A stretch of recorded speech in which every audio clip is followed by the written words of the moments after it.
suggest getting around Lucerne by foot. The city's quite small. First of all, you'll save money on transport, which is expensive in Switzerland. Secondly, you'll get to enjoy the city's sights right as you go. Head to the historical center in order to get a feel of the very soul and atmosphere of the city. I'm in the center right now. Let's see what Lucerne is all about. The School of Fine Arts was founded in Lucerne in the 19th century. At the time, popping up paintings on the facades of buildings was fashionable. Some have survived to this day. These designs add quite the fairy tale touch to the city. If you think that the most vibrant carnivals in the world take place solely in Venice and Rio de Janeiro, think twice. Every year, at the end of the winter season, a colorful spectacle is hosted in Lucerne. Tourists from all over the world attend the carnival. The Frecci family are the festival's main characters. They look scary, but fear not. The locals seem to be very fond of them, so they should be harmless.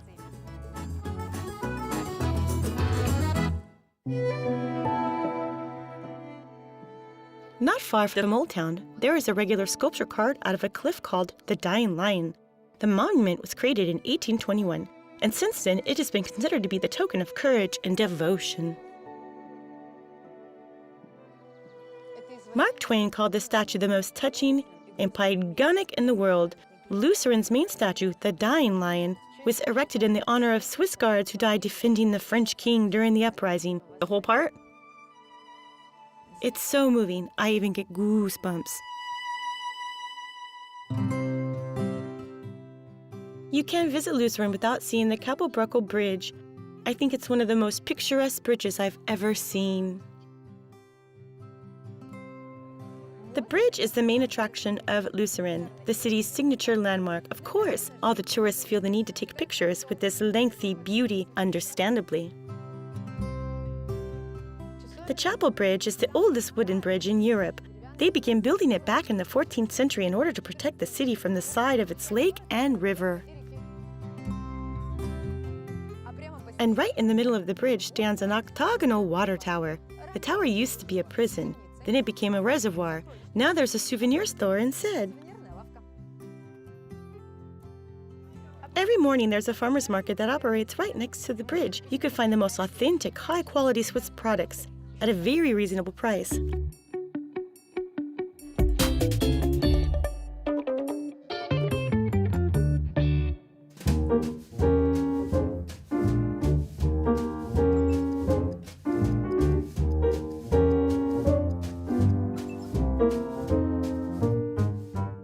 Hello.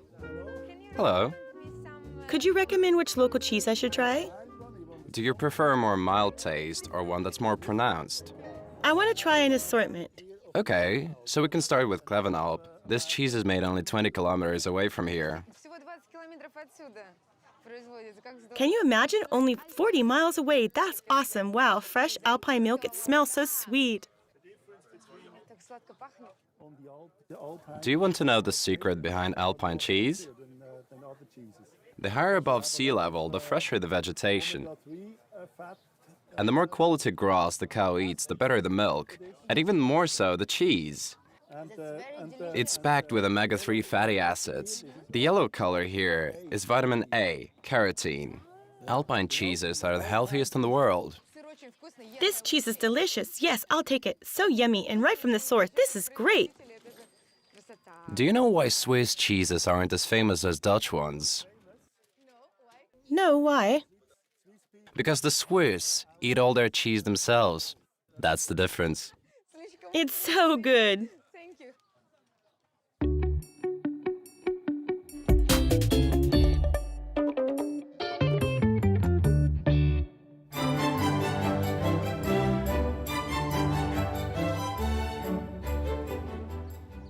The Jesuit church was built in the 17th century. From the outside, it looks pretty, modest, and especially remarkable. But as soon as you're inside, you'll know why we're here.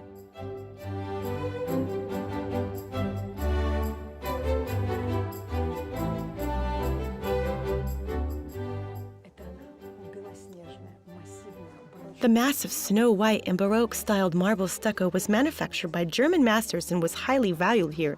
But it's not even about the stucco. Look at these windows on either side.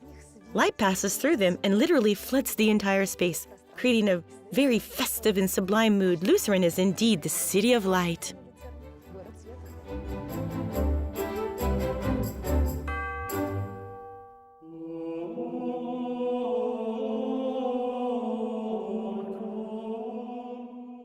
The church has a chapel for St. Claus, otherwise known as St. Nicholas elsewhere. The inner chapel has a state of the saint in full length. His attire has been preserved here. Brother Claus is the main saint of the city. He had quite the unusual fate. At the age of 50, the Lord summoned him, Claus, leaving his earthly life, became a hermit. They say he didn't eat food nor drink water for over 20 years, being nourished only by his prayers.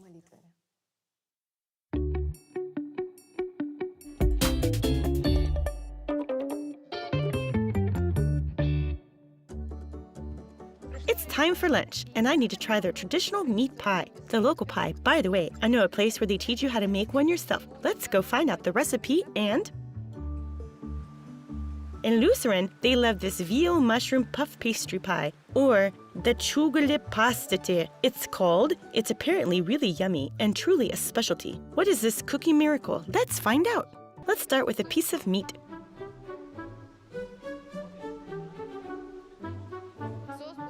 The sauce turned out too smooth and at the same time aromatic.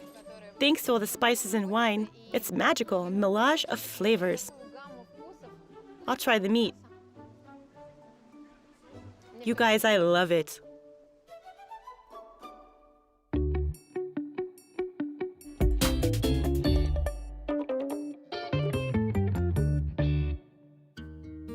Well, now that I'm not full, I can move on. I'm heading to Lucerne's fascinating Museum of Transport, and I'll get there by boat. That way, I can admire Lake Lucerne at the same time.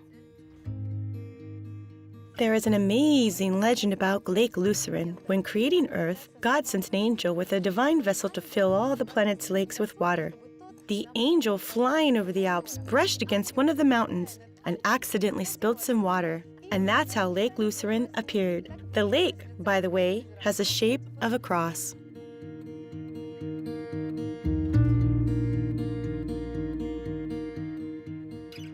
Switzerland is a country of lakes. There are 1,484 lakes here. The water is so clear and turquoise. The landscape's incredibly beautiful.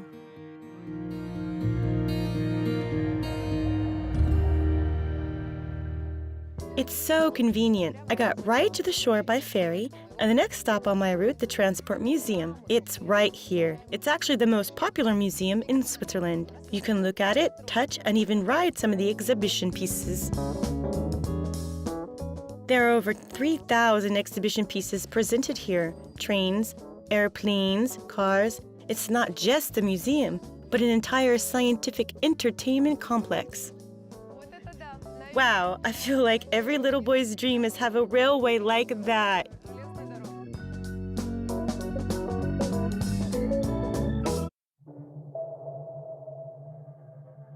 And now that's every grown-up boy's dream, a huge car collection. Oh, the museum is interactive. There are so many attractions here. For instance, there's a showroom where you can choose any car. And then you can check it out to its finest detail. Let's choose. Easy, Bentley, baby. Of course, the best choice, a classic model. It's so luxurious.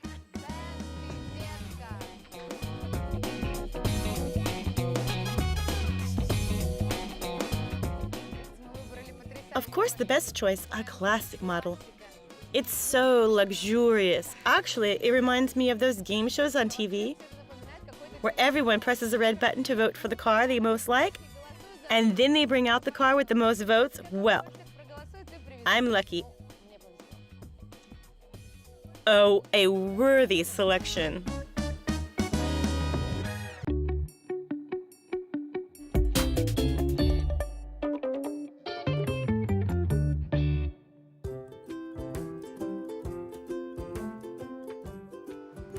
Now I'm rushing over to Rosengart Art Gallery that has several originals by artists from the 20th century, including Pablo Picasso.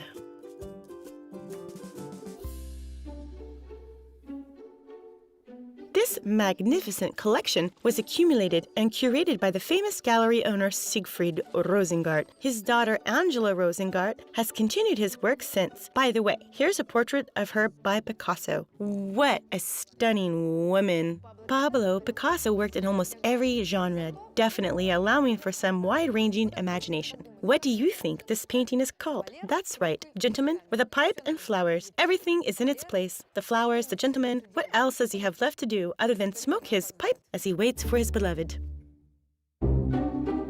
This photo has a strange backstory. Apparently, David Duncan approached Picasso for an autograph. Instead of an autograph, Picasso drew an owl, cut its eyes out, and replaced them with a cut out of his eyes from a photograph. He called the end product his self-portrait.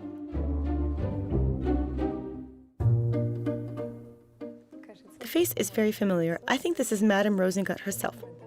Good afternoon. Is that you in the painting? You're Madame Rosengart, correct? Yes. The owner of the gallery, right? Yes, I am. Nice to meet you. My name is Diana. Nice to meet you. So I'm actually a TV show host. I hear you were a muse for Picasso. That's awesome. What was it like to be a muse for an artist genius? Picasso and my father were good friends, and we would visit him often. He was always very friendly. He would give us small gifts, like small drawings. And one of those visits, for no particular reason, he decided to paint a portrait of me. Posing for Picasso was definitely intimidating. I was well aware that the most famous artist of the 20th century was painting my portrait. It was both terrifying and incredible. Regardless, I was so happy, of course, when I saw what came of it. Although I've never had my actual nose displaced, I liked the portrait. A wonderful surprise. Here they are. The first one, this is the second one, the third, the fourth, and the fifth. Yes, but here it's pretty easy to recognize you. It's true. It's been a long time. I think he really liked you because they are charming depictions. Yes. He didn't really distort me as much as he could have. The first portrait was painted in 1954 and then in 1958 when I changed my hair. And Picasso said, "You've changed your hair. Now I have to do another portrait." Thanks so much. You've let me in on more than one I could ever imagine. So many interesting details. Truly exclusive insight. I greatly appreciate it. Thank you so much.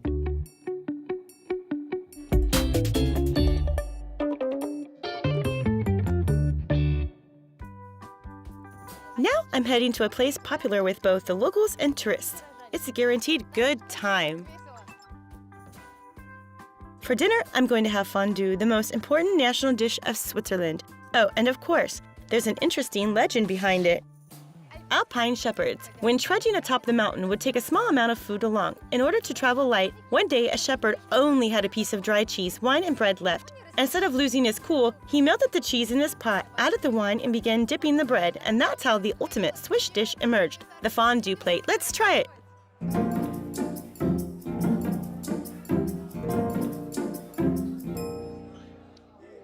Oh, it's so gooey, appetizing, wow. Literally mouth-watering and sizzling. The aroma of genuine creamy Swiss cheese is so delicious.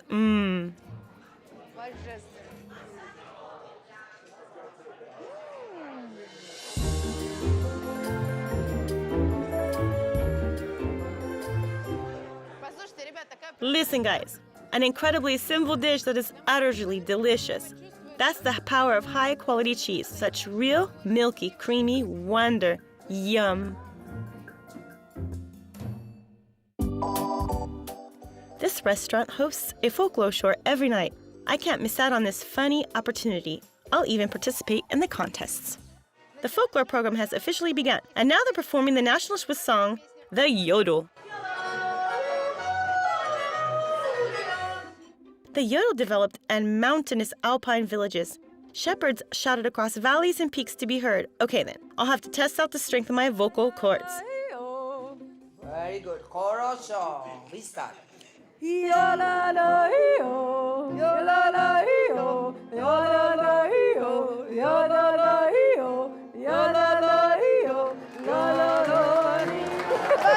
you! But this is only just the beginning. Now, I need to be able to produce at least some sound as I try out the Alpine horn.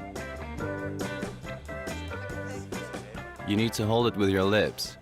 It's important that as little air as possible passes between your lips, then blow.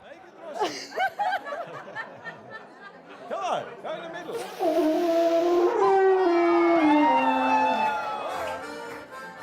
I think I found the most cheerful place in Lucerne. The Swiss, Australians, Americans, and the Russians sing along and dance together. So cool. A true folk party. That's how locals celebrate. They spend their free time doing this just for fun.